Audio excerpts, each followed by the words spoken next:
Hello students. तो students आज हम आपका क्लास 12th मैथमेटिक्स में जो थर्ड चैप्टर मैट्राइसेस है इसे फर्दर प्रोसीड कर रहे हैं। लास्ट टाइम एक्सरसाइज 3.3 हमने फिनिश कर दिया, आज एक्सरसाइज 3.4 हम स्टार्ट करने जा रहे हैं। जो जरूरी बातें हैं वो यहीं पर डिस्कस करते हुए चलेंगे और कुछ क्वेश्चंस भी आज देखेंगे एक्सरसाइज 3.4 के, ठीक है ना। अलग से कोई कॉन्सेप्ट नहीं ले रहे, इसका जो बातें होगी यहीं पे समझा देता हूँ ताकि एग्जाम्पल हम ले लें इसका तुरंत एक्सरसाइज से। इन्वर्टेबल मैट्राइसेस, ये हमारा आज का जो टॉपिक है वो ये है। इस पर बेस्ड एक्सरसाइज है कि आपको किसी मैट्रिक्स का इन्वर्स कैसे निकालना है। इसके दो मेथड होते हैं। एक मेथड आपको अगले चैप्टर में देखने को मिलेगा जो डिटर्मिनेंट वाला है। अभी फिलहाल जो हम करेंगे वो होगा एलिमेंट्री ऑपरेशन से। अब यहाँ पर रो एलिमेंट्री ऑपरेशन या फिर कॉलम एलिमेंट्री ऑपरेशन होते हैं, उनकी हेल्प से ही करते हैं। जरा समझिएगा, वो बाद में समझेंगे रो एलिमेंट्री ऑपरेशन कैसे होगा। पहले समझ लेते हैं इन्वर्टेबल मैट्रिसेस का मतलब क्या होगा। देखिए स्टूडेंट, अगर कोई एक मैट्रिक्स ए है, कोई ए एक स्क्वायर मैट्रिक्स है, ध्यान रखना इनवर्स जो निकलता है वो स्क्वायर मैट्रिक्स का ही पॉसिबल है।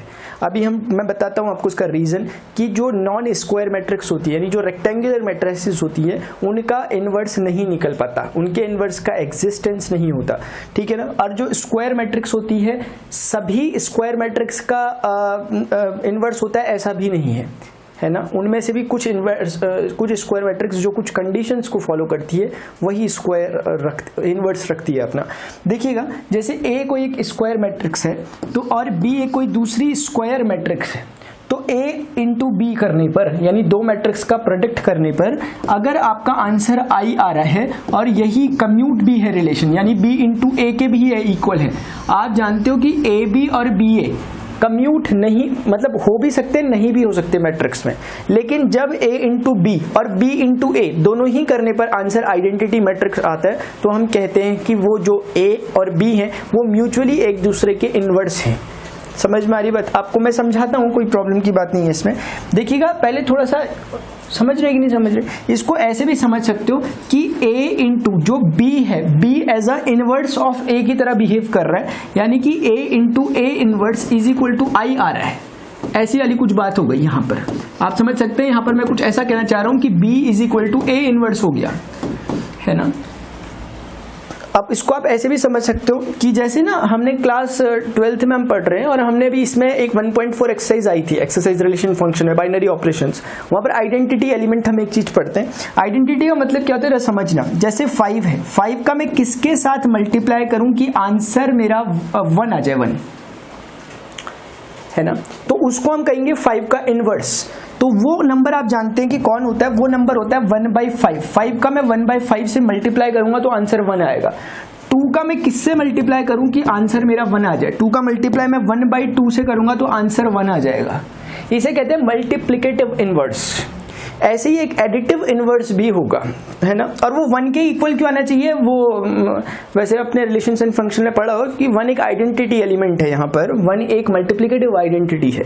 मैं आपको, चलिए मैं सोचता हूँ कि आपको एक बार क्लियर कर ही लेता हूँ शुरू से समझना जरा। देखो, जब भी ना कोई एक कोई नंबर है, कुछ भी है, इसका ऑपरेशन कभी भी अगर किसी एक नंबर लेट से E के साथ हो रहा है और रिजल्ट अगर A ही आ जाता है, अगर कभी ऐसा होता है कि किसी नंबर को किसी एक दूसरे नंबर के साथ ऑपरेशन करने पर अगर वही नंबर वापस आ जा रहा है तो जो ई नंबर है यहाँ पर, इसको हम कहते हैं आइडेंटिटी। ये आइडेंटिटी एलिमेंट की तरह बिहेव करता है, इसे आइडेंटिटी ऑफ ए कहते हैं, है ना। अब मैं एग्जांपल लेकर समझा रहा हूं आपको। देखिएगा, जैसे 5 है, ऑपरेशन मैंने चुना प्लस, ऑपरेशन मैंने मान लिया प्लस का लिया। अब मैं कह रहा हूं कि 5 में मैंने 0 को ऐड करा तो 5 ही आया।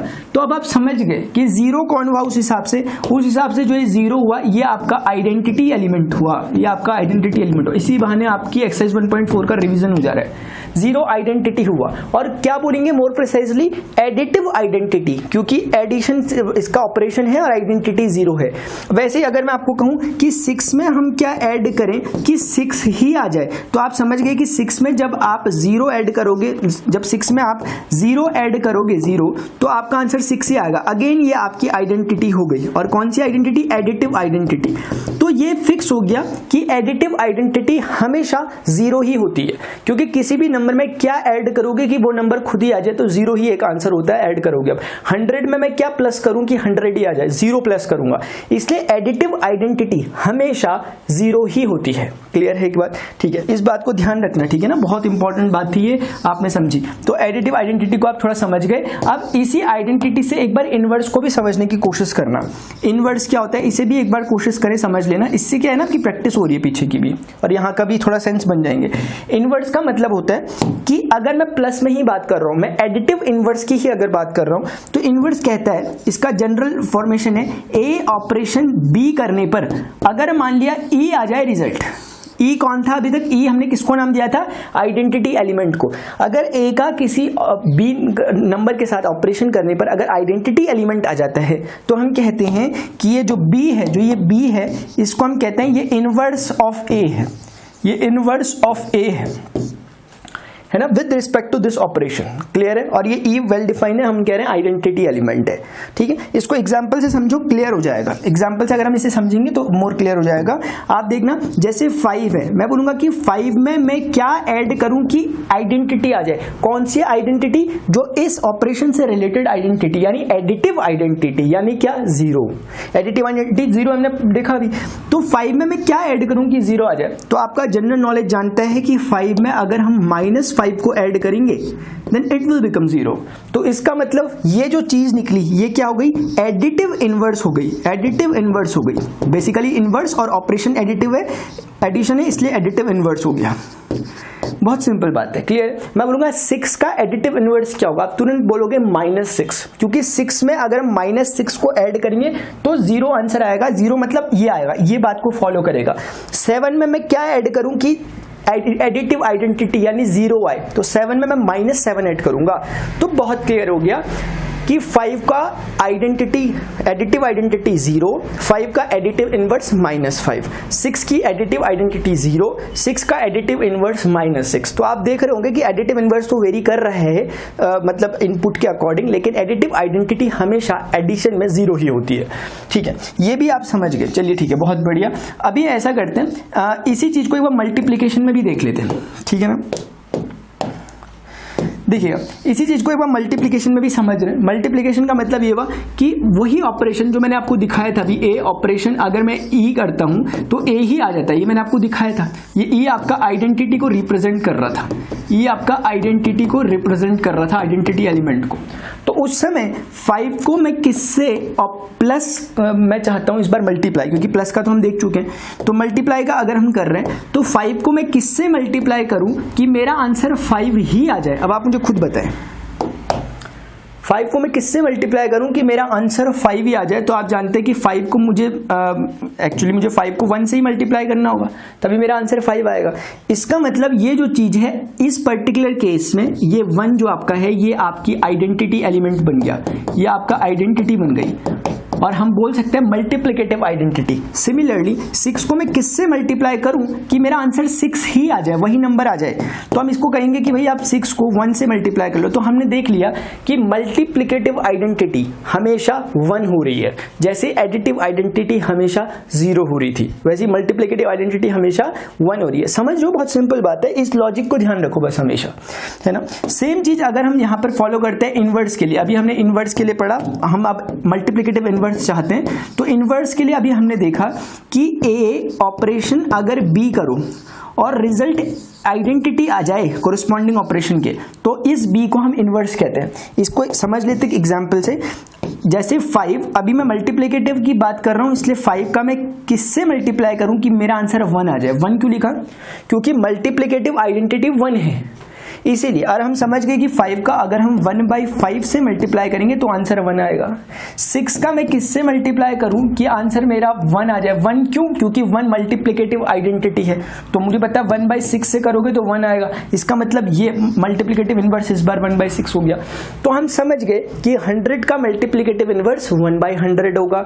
100 की मल्टीप्लिकेटिव आइडेंटिटी 1 होगी। मल्टीप्लिकेटिव आइडेंटिटी हमेशा 1 ही होती है और मल्टीप्लिकेटिव इनवर्स 1 1 अपॉन नंबर होता है। याद जैसा कुछ नहीं करना, मैंने पहले ही बता दिया जो की है यहाँ की सिर्फ और सिर्फ ये चीज और सिर्फ ये चीज, ये की है बस। आइडेंटिटी समझना हो यहाँ से समझ लो, इसे बिल्कुल माइंड में बैठा दो कि आइडेंटिटी और इनवर्स का लॉजिक क्या है। ये एक छोटी सी बात है। ये मैंने स्टूडेंट इसलिए बताया आपको कि एक तो आपकी एक्सरसाइज 1.4 की तैयारी हो जाएगी, दूसरा जो अच्छा काम हो सकता है वो थोड़ा सा आप सेंसेस बन जाएंगे जरा थोड़ा समझने में, क्योंकि ना मुझे ऐसे में समझ में आता है तो मैंने सोचा आपको वो साइड की चीज बता दूं जिससे मुझे बात समझ में आई ये वाली, इसीलिए मैंने आपको दिखाया।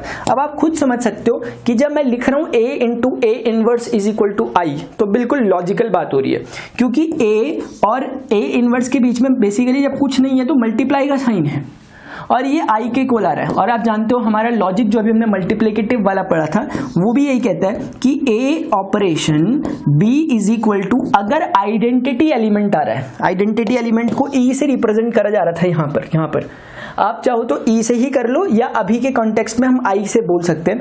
तो आई आ रहा है, चलो ई या फिर आप कह सकते हो ये आई आया, तो आप समझ सकते हो इस आई को यहाँ आइडेंटिटी कहते हैं, ये ई भी आइडेंटिटी ही है। तो बी तब क्या हो जाता है, इनवर्स हो जाता है। हमारा लॉजिक यही कहता है ना, हमारा लॉजिक भी तो यही कहता है। देखो इधर देखो, अगर ए बी से ऑपरेशन हो जाए और ई रिजल्ट आ जाए तो जो बी है वो जरूर इनवर्स रहा होगा। ये भी वही कह रहा है कि बी जरूर इनवर्स रहा होगा। आप समझे ठीक है। इसको फिर दूसरे अंदाज में, मतलब ये इसका प्रॉपर वे है जो इसे समझने का है। बाकी एक दूसरा तरीका भी हो सकता है जिससे कोई अंदाजा लगा सकता है। खुद ही सोचिए ए की पावर कितनी, एक तरह से 1 और दूसरे ए की पावर एक तरह से कितनी है -1। जब बेस सेम है तो पावर्स ऐड हो जाएंगी, ऐसा लॉजिक हम लगा सकते हैं। 1 - 1 क्या हो जाएगा 0, ए की पावर 0 क्या हो जाएगा एक तरह से 1। और मैट्रिक्स में 1 का मतलब आप समझते हो, मैट्रिक्स में अगर आइडेंटिटी मैट्रिक्स होगी तो वो ऐसी दिखती होगी आई, तो 1 का मतलब इस आइडेंटिटी मैट्रिक्स से लगाया गया है। समझ रहे हो ना, क्योंकि जब दो मैट्रिक्स मल्टीप्लाई होंगी कभी 1 तो आंसर आएगा नहीं, कोई एक मैट्रिक्स आंसर आएगी मैट्रिक्स का मल्टीप्लाई करके। हाँ वो आइडेंटिटी मैट्रिक्स है, उस आइडेंटिटी मैट्रिक्स को ये थोड़ा समझाने की कोशिश है। समझ में आ रही है आपकी बात? तो बस ये एक तरीका इसका ये भी है थोड़ा समझने का, ठीक है। तो आपको कुल मिलाकर एक बात समझ में आ गई कि अगर ए बी और बी ए आपस में सॉल्व करने पर एक जैसे आंसर देते हैं, जो कि जरूरी नहीं हमेशा होगा, लेकिन जब भी देते हैं और वो आंसर अगर आइडेंटिटी के इक्वल आता है तो हम कहते हैं कि बी ए का और ए बी का इनवर्स है। दोनों ही बातें ट्रू हैं। एक मैट्रिक्स का इनवर्स अगर कुछ निकला तो उस मैट्रिक्स का इनवर्स भी वो होगा, ठीक है ना। अगर ए का इनवर्स बी है तो बी का इनवर्स भी ए होगा। ये एक बात है, बिल्कुल ध्यान रखना है यहाँ से।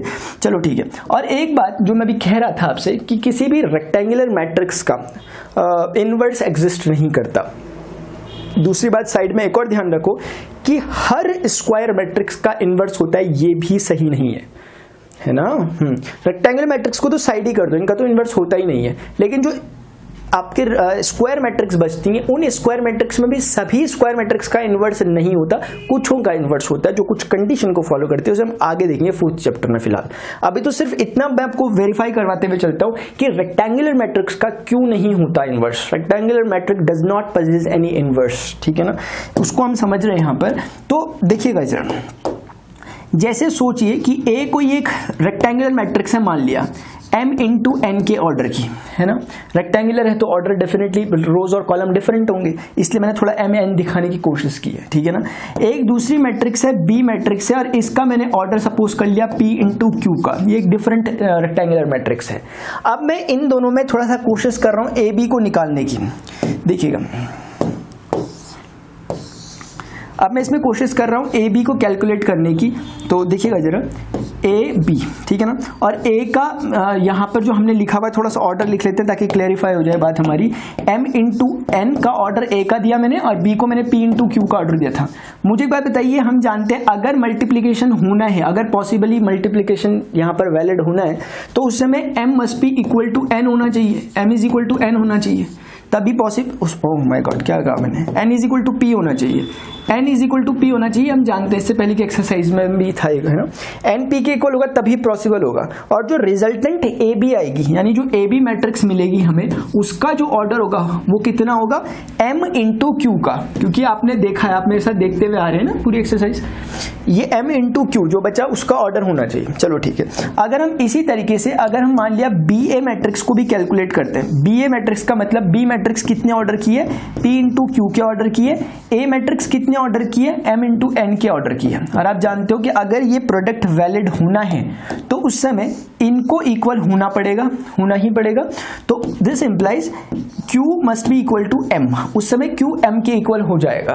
और जो रिजल्टेंट BA मैट्रिक्स आएगी, उस BA मैट्रिक्स का जो ऑर्डर होगा it should be of P into N, है ना, P रोज N कॉलम्स का ऑर्डर होना चाहिए। इतनी बात समझ में आ गई। ये कब की कंडीशन है? जब AB का प्रोडक्ट होगा। तो AB प्रोडक्ट तभी पॉसिबल है जब N P के इक्वल हो और AB का रिजल्टेंट इतना ऑर्डर का आएगा। सिमिलरली BA तभी पॉसिबल हो पाएगा जब Q M के इक्वल हो, जो आपने ऊपर MQ ये सपोज किया उनकी बात हो रही है, और BA का ऑर्डर इतना होगा, ठीक है ना। अब एक बात बताइए, अगर इनवर्स एग्जिस्ट करना है, तो उन्हें इस बात को फॉलो करना होगा, ये वाली बात को। और ये बात कहती है कि AB जो है वो BA के इक्वल आना चाहिए। AB BA के इक्वल आने का मतलब ये हुआ कि AB का जो ऑर्डर है वो BA का ऑर्डर भी हो, सबसे मैंडेटरी कंडीशन। दूसरी बात, AB के जितने एलिमेंट्स हैं अंदर, उतने ही BA के एलिमेंट्स भी एग्जैक्टली वही हों। तो सबसे पहले हम पहली वाली जो बिल्कुल एसेंशियल बात है कि AB का ऑर्डर और BA के ऑर्डर को इक्वल कराना ही कराना होगा, क्योंकि जब आप कह रहे हो कि AB और BA इक्वल है, दो मैट्रिक्स इक्वल होने की सबसे पहली शर्त, सबसे पहली कंडीशन तो यही है ना कि दोनों के ऑर्डर इक्वल हो। आप क्या इन दो मैट्रिक्स को इक्वल कह पाओगे क्या? ये जैसे मान लिया ये है एक ABCDEF, ये कभी भी किसी भी वैल्यूज के लिए कभी इक्वल हो ही नहीं सकती, क्योंकि इसका ऑर्डर डिफरेंट, उसका ऑर्डर डिफरेंट है, इसलिए इक्वालिटी की तो हम सोच भी नहीं सकते, इसलिए इसमें तो हम सोच भी नहीं सकते कुछ। हाँ, अगर ये सिर्फ ABFD होता तो मैं कहता A2 के इक्वल, BF के इक्वल, F3 के इक्वल, D2 के इक्वल, लेकिन अभी ऐसा नहीं है, ठीक है ना। तो इसीलिए हम क्योंकि जानते हैं कि AB वाली कंडीशन, हम जानते हैं कि AB और BA का ऑर्डर सेम होना चाहिए। AB और BA का ऑर्डर अगर सेम होना चाहिए, यानी हम कहना चाह रहे हैं कि AB जो कि M इंटू Q है और BA जो कि किस ऑर्डर की है, P इंटू N के ऑर्डर की है, अगर ये दोनों इक्वल होंगी तो उस समय हम कह सकते हैं कि जो ये M इंटू Q है, जो इसका ऑर्डर है और जो इसका ऑर्डर है P इंटू N, ये इक्वल होने चाहिए। ये बात निकल के आई कि नहीं? और ऊपर से हम क्या जानते हैं कि N P के बराबर है, N P के बराबर है। तो मैं यहां पर कह सकता हूं, एक बात देखो जरा ध्यान से समझना, N P के बराबर है तो मैं इसको ना कैपिटल N कह देता हूं, ठीक है ना। मतलब स्मॉल n, अगर N और P बराबर है, मान लिया N के, है ना, जैसे N भी 2 है, P भी 2 है, तो N कोई 2 जैसी चीज को मैं कहना चाह रहा हूं, ठीक है। तो N is equal to P है, तो मैं कह देता हूं कि ये जो बेसिकली चीज हो गई, ये N इंटू N हो गई, क्योंकि दोनों इक्वल है और N के इक्वल है, तो N इंटू N ऐसा लिख दिया मैंने। सिमिलरली M और Q भी इक्वल है, मान लिया ये M के इक्वल है ना, तो M भी कैपिटल M के इक्वल है, Q भी कैपिटल M के इक्वल है, तो ये निकल के आया। तो यहां से क्या समझ में आ रहा है हमें कि M इंटू M की जो मैट्रिक्स है, यानी कि ये चीज और ये चीज निकल के आ रही है बात, यानी हमारे समझ में क्या है कि M into M is equal to N into N। इसका मतलब ये हुआ कि M इसको हम कह सकते हैं ना यहाँ से कि ये M must be equal to N रहा होगा और M must be equal to N रहा होगा। दिस इम्प्लाइज, क्योंकि हमने बोला इसकी जो रो है, आगे वाला रो को रिप्रेजेंट करता है पीछे, और पीछे वाला कॉलम को, आगे वाला रो को, पीछे वाला कॉलम को, यानी इसकी रो M है, कॉलम M है, इसकी रो N है, कॉलम N है, और क्योंकि दोनों इक्वल हैं, इसका मतलब M N के इक्वल होगा, ये वाला M भी N के इक्वल होगा। बेसिकली दो बार लिखने की जरूरत नहीं है, आप एक ही बार लिख सकते हो। कुल मिलाकर बात समझ में आई कि M N के इक्वल होगा। अपना अपना तरीका है समझने का, इसके अलावा भी आप समझ सकते हो और तरीकों से। फिलहाल M N के इक्वल आया, यानी कि ये M उस N के इक्वल आ गया। कुल मिलाकर N is equal to P is equal to Q is equal to M हो गया। आप खुद ही समझ लीजिए, क्योंकि जो इतना इलाका था ये N है, ये भी N है, ये भी N है, तो ये M है ना, तो N is equal to M। Basically हम कहना चाह रहे हैं कि Q M के, M N के, N P के चारों म्यूचुअली इक्वल है आपस में। यानी कुल मिलाकर जो आपने ये लिखा है M इंटू N, बेसिकली आपको M इंटू N को M into M into M into M लिख देने में कोई हर्ज नहीं है, क्योंकि चारों इक्वल ही है। अब हमें समझ में आ गया एक बार कि A मैट्रिक्स अगर आप चाहते हो कि ऐसा हो जैसा आपने करवाया कि AB BA के इक्वल हो जाए, अगर आपने चाहा है ऐसा हो, तो उस समय A का जो ऑर्डर एक स्क्वायर मैट्रिक्स होनी चाहिए सबसे पहली बात, क्योंकि देखो ना M इंटू M, और B भी एक स्क्वायर मैट्रिक्स होनी चाहिए M इंटू M। है ना, और दोनों सेम स्क्वायर मैट्रिक्स होनी चाहिए, क्योंकि आपने देखा अगर आप इसे n इंटू एन भी कहते हो ना तो भी आप जानते हो n और m इक्वल हो गए। बहुत परफेक्ट बात है, थोड़ा सोचने की कोशिश करें इस पर जरा, ठीक है ना। मैं आपको थोड़ा सा एक बार दोबारा से दिखा देता हूँ ताकि आपको क्लियर हो जाए। थोड़ा सा मैं एक बार रिकॉल कर देता हूँ पूरी बात, कहीं प्रॉब्लम ना हो। देखिएगा स्टूडेंट्स, हुआ क्या, ए बी अगर बी ए के इक्वल आएगा तो हम कहेंगे तभी और तभी वो इन्वर्स पोजेस करता है। एक बात ये मैंने ये शो करने के लिए यहाँ पर कराया कि किसी भी रेक्टेंगुलर मैट्रिक्स का स्क्वायर इन्वर्स पॉसिबल नहीं होता, हर किसी भी रेक्टेंगुलर मैट्रिक्स का इन्वर्स नहीं हो सकता, ये मैंने बताया। अब आप देखिएगा, मैंने अगर मान लिया कि एक रेक्टेंगुलर मैट्रिक्स है m इंटू एन की, बी मैंने मान लिया एक रेक्टेंगुलर मैट्रिक्स है p इंटू क्यू की, उस समय ए बी अगर हम प्रोडक्ट करेंगे तो ये कंडीशन एन पी के इक्वल होनी चाहिए और इनका जो रिजल्टेंट आएगा वो एम इन टू क्यू के इक्वल होना चाहिए। सिमिलरली बी ए जब पॉसिबल होगा तो क्यू एम के इक्वल होना चाहिए और बी ए का ऑर्डर पी इंटू एन होना चाहिए। इतना हमने देख लिया। अब अगर इनवर्स इनका एग्जिस्ट कर रहा है तो ए बी बी ए के इक्वल होगा। जब ए बी बी ए के इक्वल होगा तो दोनों ऑर्डर्स सेम होंगे, यानी इसका जो ऑर्डर होगा उसका जो ऑर्डर होगा सेम होना चाहिए। और हमने ऊपर से अभी समझा कि जो m ये n है ये p के इक्वल है, तो हमने यहाँ से n को n और p को भी n ही टाइप का मान लिया, तो ये p भी n हो गया, n भी n हो गया। सिमिलर हमने काम इसमें किया, q भी कोई m नंबर के और m भी कोई m नंबर के इक्वल हो गया, क्योंकि दोनों आपस में बराबर है, तो m into M is equal to n into N हो गया। और ये हमें इशारा कर रहा है कि m into M is equal to n into N का मतलब m is equal to n। और क्या हो सकता है आप भी बताएं इसके अलावा। m n के इक्वल है, यानी कि ये टर्म इस टर्म के इक्वल है, यानी n p के इक्वल भी है और n ही, ये चारों म्यूचुअली इक्वल है कुल मिलाकर। अब आपने जब इसको यहाँ पुट किया चारों, क्योंकि चारों एक दूसरे के इक्वल है तो कोई भी एक नंबर अपनी मर्जी से सपोज कर लो, आप m बोल लो, p बोल लो, q बोल लो, z बोल लो। अगर यहाँ z लिखोगे तो सब जगह z लिखना पड़ेगा क्योंकि सभी इक्वल है, x लिखोगे तो सभी जगह x लिखना पड़ेगा, सभी इक्वल है। तो आपने देखा कि ये m इंटू एम वो भी m इंटू एम का मैट्रिक्स आएगी, से ये तभी हो पाएगा जब आप ये कंडीशन चाह रहे हो, ये तभी पॉसिबल जब आपका ये रिजल्ट हो, यानी कि a भी एक स्क्वायर मैट्रिक्स हो, b भी एक स्क्वायर मैट्रिक्स हो और दोनों सेम ऑर्डर की स्क्वायर मैट्रिक्स हो। ये एक ऐसी बात है जो बार बार डिस्कस नहीं होगी आगे जाकर, लेकिन एक शुरुआत में कॉन्सेप्ट के लिए बताना जरूरी था, इसलिए मैंने बता दिया आपको। बाकी एक और तरीका जो सिंपल सी बात है वो भी आप समझ सकते हो, मैं पॉसिबल बातें यहाँ पर डिस्कस कर दे रहा था आपसे, क्लास छोटी सी बात है। जब ए बी आई के इक्वल आ रहा है तो आपको एक और बात सोचनी चाहिए कि आई ना आइडेंटिटी मैट्रिक्स है, और आपको पता होना चाहिए कि आइडेंटिटी मैट्रिक्स हमेशा एक स्क्वायर मैट्रिक्स ही होती है। कभी आपने ऐसी आइडेंटिटी मैट्रिक्स बनाई नहीं जाएगी मेरे से, क्योंकि आइडेंटिटी मैट्रिक्स जब भी होती है ऐसी ही होती है शक्ल की। ये आइडेंटिटी मैट्रिक्स हमेशा एक स्क्वायर मैट्रिक्स ही होती है, उसके डायगोनल 1, अभी 3 1, अगले उसमें 4 1 होंगे, ऐसे ही होती है। कभी कोई रेक्टेंगुलर मैट्रिक्स आइडेंटिटी हो ही नहीं सकती। तो आप तभी समझ सकते हो जब ए बी आई के इक्वल आ रहा है तो बहुत जरूरी है कि ए बी का रिजल्ट एक स्क्वायर मैट्रिक्स हो, बहुत जरूरी है, क्योंकि अगर ये स्क्वायर मैट्रिक्स नहीं होगा तो ये आई के इक्वल कैसे होगा फिर, ठीक है ना। इसीलिए ये भी एक बात समझने लायक है कि ए बी जरूर एक, जो ए बी मैट्रिक्स आएगी वो जरूर एक स्क्वायर मैट्रिक्स ही होगी, और ए बी का प्रोडक्ट स्क्वायर मैट्रिक्स तभी आ सकता है जब ए स्क्वायर मैट्रिक्स हो और बी स्क्वायर मैट्रिक्स हो। ये मैंने आपको पॉसिबल बातें सारी की सारी बता दी। अभी हम क्वेश्चन डिस्कस नहीं कर रहे, क्वेश्चन को हम अपने नेक्स्ट लेक्चर में देख लेंगे। फिलहाल मुझे लगता था कि ये अगर कम टाइम लेगा तो क्वेश्चन भी हम कर लेते, लेकिन फिलहाल अभी सही है। अभी आज इस बात को जरा समझिएगा। तो हमने सिर्फ इतनी सी बात देखी कि A B is equal to B A is equal to I जब होता है तो ए और बी आपस में एक दूसरे के म्यूचुअली इन्वर्स होते हैं। दूसरी बात हमने ये देखी कि जो रेक्टेंगुलर मैट्रिक्स होती है वो कभी भी वो नहीं रखती, क्या कहते हैं उसे, इस इन्वर्स एग्जिस्ट नहीं करता इन्वर्स रेक्टेंगुलर मैट्रिक्स का।